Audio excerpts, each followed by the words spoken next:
다음에 나오는 내용이 이제 외국인과 기관을 따라잡자. 뭐 개인이 기관과 외국인 이제 큰 세력을 따라잡기는 저는 불가능하다고 봐요. 그냥 이 기관이나 외국인이 이제 들어오면 내가 샀는데 들어오면 좋은 거죠. 네. 그리고 들어올 만한 포인트를 이제 잡아가지고 매수를 하려고 하는 거고, 그리고 이제 신기하게 제가 사면 외국인이 뭐 한 5일 연장 산다든지 뭐 아니면은 뭐 1년 내내 계속 산다든지, 뭐 기관이 뭐 사는 첫날이라든지 막 그래요. 그래서 이제 기관이나 외국인 세력들이 주가를 끌어올려 주는 거죠. 그래서 실제로 주가를 끌어올리는 주체는 여기서부터 보시면은 기관이 쭉 끌어올려 주는 거죠. 이렇게.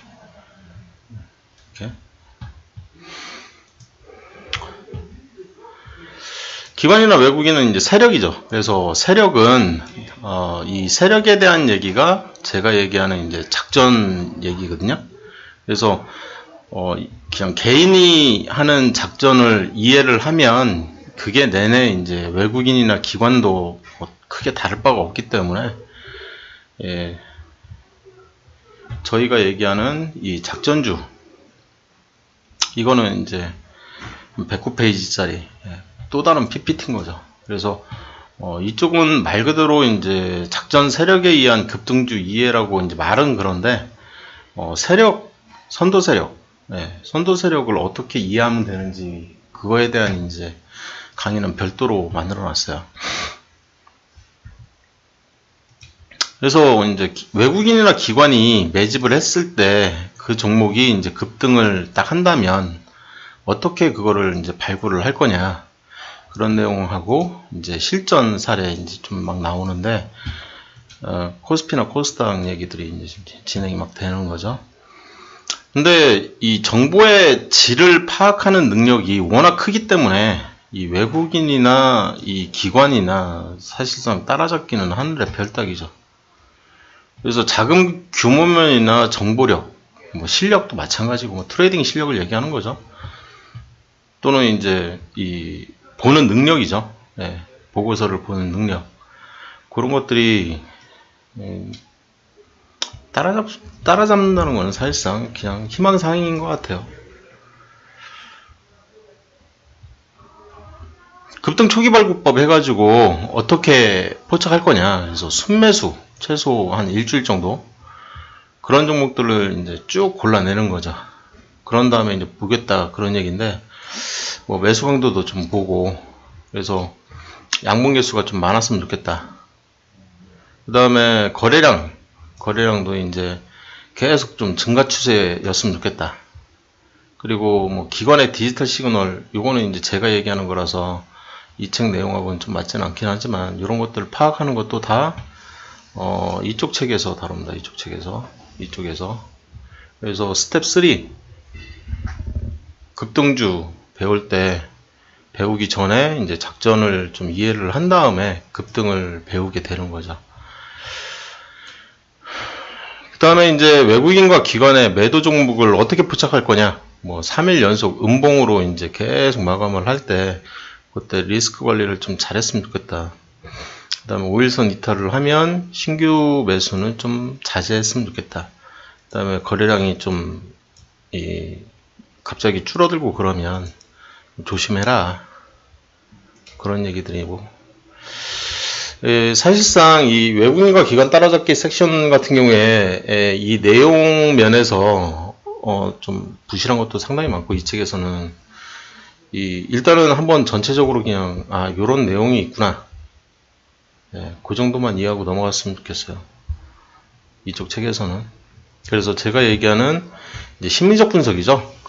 거래량 안에 들어가 있는 이 외국인과 기관, 이 거래량을 이해를 할 때 그때 이제 이쪽을 다루게 되는데, 다 이제 이쪽은 굉장히 좀 배울 게 많아요. 나중에 다뤄야 되는 것도 많고.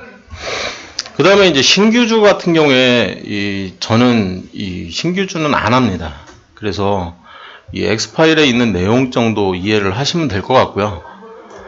제가 이 정의한 신규주는 3년 이내 상장된 지 3년 안 된 종목들, 그런 종목들은 다 신규주 취급을 하고 있는데 3년이 안 된 상태에 있는 종목, 특히 1년 이내는 무조건 안 하고요. 저 같은 경우에는 1년도 안 된 종목들은 저는 무조건 안 합니다. 그래서 별도로 아예 저 같은 경우에는 종목을 아예 골라놨죠. 그런 종목들은 안 하겠다. 그래서 저희가 이렇게 이제 추천주 해가지고 이렇게 골라 놓는데, 보시면 이제 거의 매일 업데이트를 해요. 저희 대상 종목을. 근데 이 신규 상장주 같은 경우에는 1년 이상의 장기 지지선이 발생할 때까지는 안 사겠다. 그래서 1년 이내에 이 장기 지지선이 없어요. 없는 종목들인 거죠. 이 동일제강부터 웹스나 국일신동이나 막 이런 종목들은 저평가 우량주에 해당되거나 성장주에 해당이 돼도 저희는 매매를 안 합니다. 이쪽은. 그래서 이쪽은 좀 그렇게 생각을 하시면 될 것 같아요.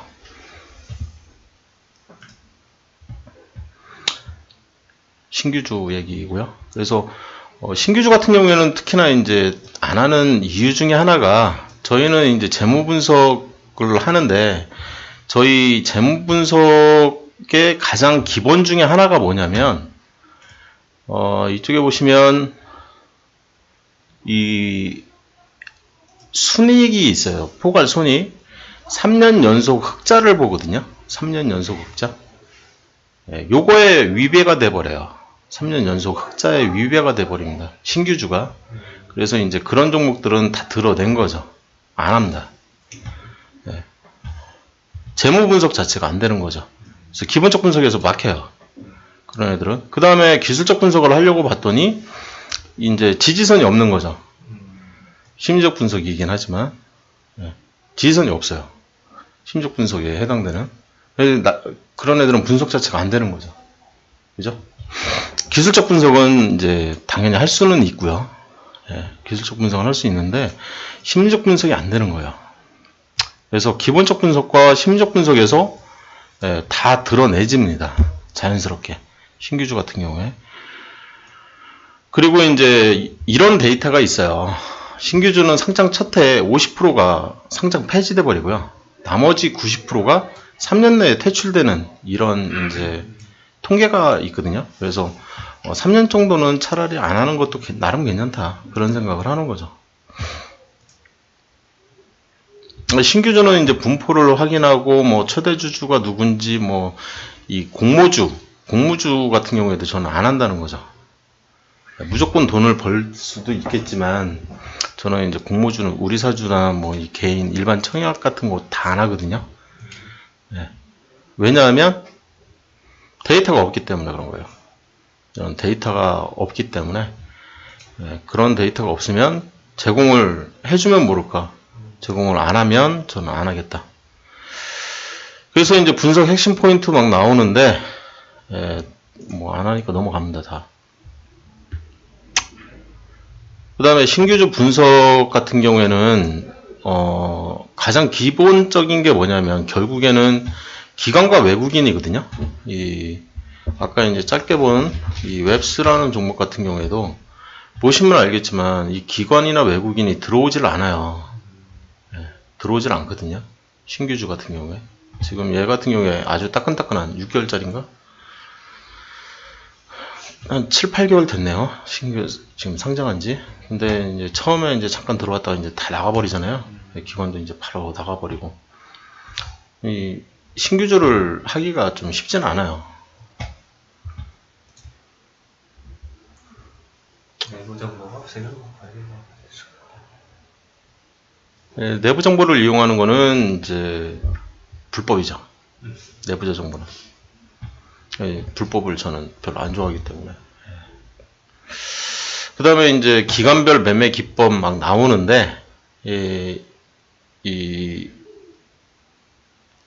하고 싶으면 신규주 관련된 또 신규주가 이제 답이다라고 하면서 막 이 책으로 한 권 또 막 써 있는 그런 책들도 되게 많거든요. 그런 것들을 이제 참고를 해서 매매를 하시는 게 좋을 것 같아요. 그리고 개인적으로는 비춥니다. 신규 종목에 해당되는 회사들에는 좀 미안하지만, 저한테 배운 사람들은 신규주 전부 다 못하게 하고 있어요.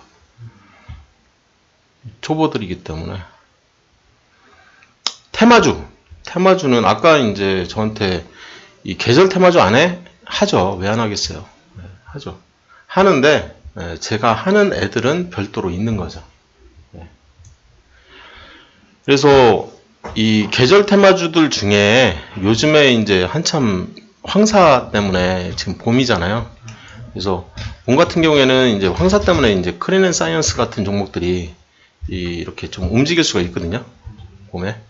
그러면 이제 이런 종목을 저는 이제 짧게 딱 치고 빠지는 그런 것들을 하는 거죠. 지금 이제 오를 것 같아서 사서 이제 딱 먹고 나온. 통장 깔아면 깔 수 있습니다. 이거 먹고 나온 거. 기분 되게 좋았거든요. 재택 딱 들어가가지고 딱 거의 고점에서 딱 팔고 나왔으니까 되게 기분 좋게 잘 먹고 나왔어요. 이런 식으로 합니다. 그리고 얘 말고도 이제 우성사료라는 종목도 이 계절주에 편입이 되기도 하고 정치 테마주에 편입이 되기도 한데 얘는 뭐 계속 먹고 나왔죠. 사면 또 먹고 나오고 사면 또 먹고 나오고 또 사면 먹고 나오고 또 사면 먹고 나오고 계속 먹고 나오는 종목 중에 하나가 우성사료였죠.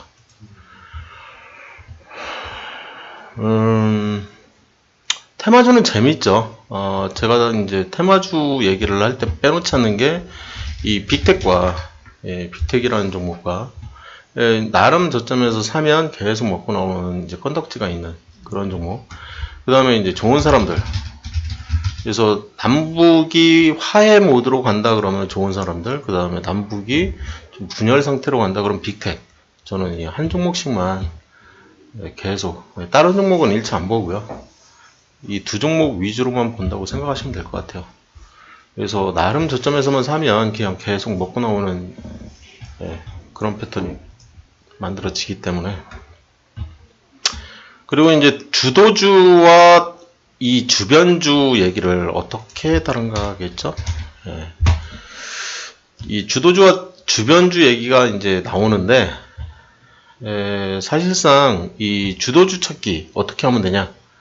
제가 얘기하는 거는 이제 네이버 이용해라. 그냥 국내 증시 누르면 이 테마가 있어요. 업종이나 테마. 그래서 이제 보통 업종별로도 이렇게 이제 있고 테마별로도 있는데 일반적으로 이 테마에 주도주가 이렇게 옆에 있어요. 주도주가. 그래서 패션 쪽에서는 이 형제 IC 지금 오늘도 상한가 친 것 같은데 이렇게 이 주도주는 항상 이 선도 세력인 거죠. 어떻게 보면 선도하는 그 업종 그 테마를 주도하는 일동주 얘기를 많이 하는데 대장주죠. 대장주. 그냥 걔가 먼저 상한가 치는 거죠. 그리고 나서 다른 애들이 움직이는. 그래서 이 테마주하고 작전주 얘기는 주식작전 베스트 비법에서 다룰 예정이에요. 주식작전 베스트 비법에서. 그래서 여기에서 이 11장 테마주는 여기에서는 디테일을 다루지 않는 거죠. 그리고 이제 작전주도 역시 이제 주식작전 베스트 비법이라는 책에서 지금 이제 이 수업이 끝나면 바로 진행할 건데, 사실상 여기 이 책만으로도 부족해요. 왜냐하면 이 모닝퍼슨이 이 가치 투자를 지향하다 보니까 차트 얘기가 많이 빠져 있어요. 차트를 통해서도 이 작전을 알 수 있는 게 굉장히 많거든요. 그리고 타이밍 잡기에는 이 작전, 이 차트를 보는 게 타이밍 잡기가 훨씬 쉬워요. 이 가치 투자 쪽으로 접근하는 것보다는.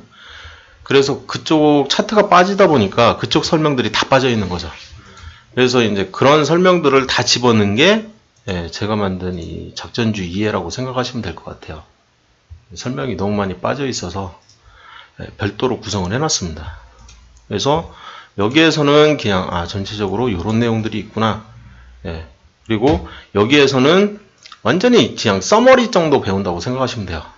이 증권상환학교 이 엑스파일에서는 서머리 배우고 이쪽에서는 좀 이제 큰 그림 한번 그려보고 그리고 이제 디테일을 배우는 거는 저쪽 스텝 3에서 그렇게 이해하시면 되고요. 좀 전에 이제 네이버에서 국내 증시에서 테마 그래서 상한가 뭐 급등 갭상 뭐 하는 그런 종목들에 이제 관심 갖고 이렇게 주도주 찾아서 들어가고 나오고 하는 건데 하고 싶으면 하면 되는 거죠. 그 다음에 강세를 보이는 상승 초기 급등주 이런 거에 동참을 어떻게 할 거냐 조건 검색 잘 해서 찾아내면 되는 거죠. 그래서 대장주하고 주변주는 어떻게 다르냐 먼저 날아가는 거죠. 먼저 주도주가 먼저 날아갑니다. 그 다음에 이 급등주는 스텝 3에서 저희가 이제 별도로 구성을 했고요. 여기 이 책을 이 증권상황학교를 쓴 이 장진영 씨도 이 내용만 이 12챕터 내용만으로는 부족하다는 거를 느낀 거예요. 그래서 별도로 책을 쓰신 거예요. 이렇게 대시세 종목의 비밀이라고 해서 이종영 씨하고 같이 썼거든요. 공저로. 그러니까 이 12장에 있는 내용을 이 급등주의 10가지 전제 조건, 그 다음에 세부 분석, 뭐 실전 사례, 매매 기법 막 나오는데 약간 뜬구름 잡는 식으로 이렇게 막 설명이 될 수밖에 없어요. 책 한 권 가지고 급등주를 다루기에는 택도 없거든요. 그래서 이쪽도 마찬가지로 저희가 급등주 이해해서 별도로 이렇게 이제 저희가 생각하는 급등주 75ppt짜리 별도로 이렇게 구성을 해놨고요. 그래서 이 전제 조건이 뭐냐? 저평가 상태라는 거죠, 결국에는. 그래야 이제 날아가는 기본 조건이 만들어지기 때문에. 그래서 차트를 보든 아니면 가치 투자 방식으로 보든 전부 다 바닥에서 수렴된 차트라는 거죠. 바닥권에 있다는 거고. 그리고 이제 꾸준하게 계속 이익을 내고 있는 회사, 그런 회사가 이제 꺼리가 딱 발생했을 때 날아간다는 거죠. 이 정도만 알고 있으면 될 것 같아요. 그리고 나머지는 이제 당연히 지분율은 아까 제가 최소 그래도 아무리 적어도 20% 이상, 그리고 그 매물이 나오면 안 되고 최저주주나 특수관계인 매물이 나오면 안 돼요, 시장에. 그리고 이제 예전에 이제 급등한 종목들 한번 급등했으면 또 급등할 확률이 굉장히 높다는 거죠. 그래서 이제 예전에 급등한 사례가 있었던 그런 종목들이 또 급등하고 하는 거예요.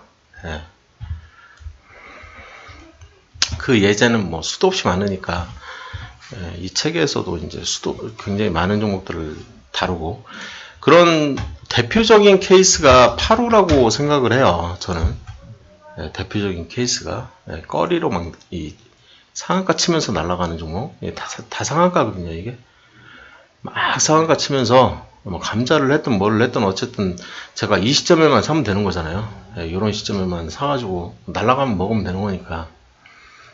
그럴 거리가 있는, 예전에 과거에 이렇게 날아간 종목은 또 날아갈 가능성이 있다. 그렇지만 고점 대비 많이 하락한 상태에서 잡았으면 좋겠다. 밑에 가격에서. 근데 파루는 여기에 해당되는 종목은 아니에요. 꾸준하게 이익을 내고 있는 저평가 우량주는 아니거든요. 그래서 저평가 우량주들 중에서 과거에 날아간 차트가 있으면 그런 종목들을 잘 찾아서 저점에서 잡으면 된다는 얘기죠. 그래서 10배, 1000%라고 하면 이제 내가 산 시점 대비 10배. 최소 중기 투자의 마인드가 있어야 돼요. 하루아침에 10배 오르지는 않거든요. 상한가가 30%이기 때문에 요즘에는 한 2주나 3주, 뭐 한 달이면은 뭐 10배 그냥 가는 거죠. 한 5일이면은 갈라나요? 지금 뭐 AMI라는 종목이 얼마 전에 이제 5배 뛰고 여기서부터 한 2,500원부터 6배 뛰었죠, 그죠? 근데 6배 뛸 때 이제 이 상한가를 막 치기 때문에 지금 하나, 둘, 셋, 넷, 다섯, 여섯, 한 6일 정도 만에 이제 한 5배 가는 거죠. 그러면은 10배 간, 얼마 전에 10배 갔던 종목이, DSK였나? 네, 이런 종목들 같은 경우에, 이런 종목 같은 경우에도 한 6,000원부터 올라갔으니까 좀 더 시간이 필요했겠네요, 얘도. 그러니까 결국에 이 일주일 만에, 뭐 열흘 만에, 이거는 이제 재수죠, 재수. 그런 정보를 모르는 상태에서 갑자기 이제 어느 날 딱 들고 있는데 날아갔으니까. 근데 결국에는, 이 꺼리로 날아갈 때 그 꺼리가 실적인 게 제일 좋아요. 실적으로 날아가는 종목들. 아까 제가 얘기한 한샘이라든지 아니면 이 컴투스라든지 뭐 이런 실적 가지고 날아가는 종목들을 이렇게 유심히 지켜보는 게, 그리고 이제 그런 애들을 내가 1년을 들고 있든 2년을 들고 있든 뭐 3년을 들고 있든 돈을 계속 잘 버는 그런 기업을 선택을 잘 해서 그랬을 때 1000% 수익이라는 것을 바라볼 수 있다는 거죠. 단기간에 먹겠다 그러면 초고속 성장주를 노리는 게 이제 좋은 거고요. 그래서 어닝 서프라이즈다 그러면은 이제 한 번쯤 이렇게 눈여겨볼 필요가 있죠. 저 아이템이 얼마나 지속성이 있고, 그리고 시장성, 그러니까 시장이 포화되어 있는지 안 포화되려면 멀었는지, 이제 이 올라가는 초창기인지 그런 것들을 좀 볼 필요가 있는 거죠. 저희가 이제 이 급등주 유형 한 5가지 좀 만들어 봤는데, 작전주, 테마주, 저평가 우량주, 그 다음에 흑자전환 우량주, 또 마지막으로는 이제 초고속 성장주인데, 이 저평가 성장주 중에 초고속 성장주로 바뀌는 애들이 있어요. 그런 포인트를 노리는 게 좋을 것 같다. 이렇게 이해하시면 될 것 같아요. 이미 초고속 성장주로 인정받은 그 종목 말고 약간 소외되어 있는 상태. 그러다가 이제 시장이 이제 시장에서 관심을 가지면 이제 그때가 이제 막 날아가는 초창기 모습을 보이는 거죠. 시장의 흐름에 상관없이 급등주는 존재할까? 상한가는 항상 존재를 합니다. 오늘도 뭐 상한가는 존재했을 거고요. 아까 잠깐 받긴 했지만 형지가 이제 상한가 쳤죠. 근데 오늘 상한가가 뭐가 있냐라고 좀 궁금하면 여기 상한가라는 거를 클릭하시면 돼요. 그냥 그러면은 서머리가 이렇게 딱 돼 있으니까. 그래서 코데지 컴바인하고 형제 INC, 그 다음에 아시아경제. 아까 저희 이 대상 종목이었는데 이 아시아경제 같은 경우에는 제가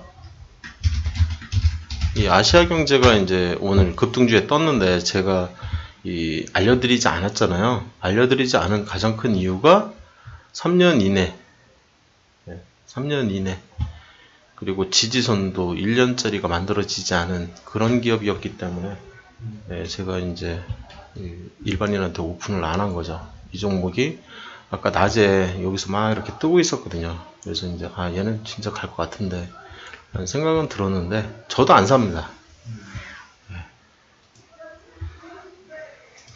그러니까 룰을 지키려고 노력을 계속 하는 거예요. 저만의 룰을 만들었으면 그 룰을 지키려고 노력을 계속 하는 겁니다. 아무리 막 이렇게 옆에서 계속 쟤 진짜 날아갈 것 같아 아무리 그래도 안 사요. 제가 제 룰을 지키려고 하는 거죠. 이렇게 해서 이제 실전 증권사관학교 엑스파일 마치고요.